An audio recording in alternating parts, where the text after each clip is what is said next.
আজ আমি ক্লান্ত, খুব ক্লান্ত। ধূমকেতু যখন মহাকাশের শেষ সীমায় পৌঁছে থমকে দাঁড়ায়, তখন যতটা ক্লান্ত লাগে, আমার তার চেয়েও বেশি ক্লান্ত লাগছে। জানি না কেন আজ এই অদ্ভুত অনুভূতিটা আমাকে ঘিরে ধরেছে। পৃথিবীটা কেমন যেন ফিকে হয়ে গেছে চোখের সামনে। ভোরবেলা যখন সূর্য ওঠে, তখন মনে হয় আলোটা যেন ঠিক আগের মতো তীব্র নয়। গাছের পাতাগুলো কেমন বিবর্ণ লাগছে।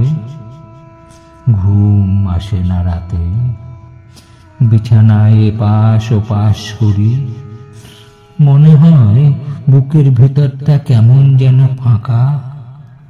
কে যেন সব আনন্দ আর উচ্ছ্বাস চুপচাপ শুষে নিয়েছে। শুধু পড়ে আছে এক রাশ ক্লান্তি আর মন খারাপের মেঘ।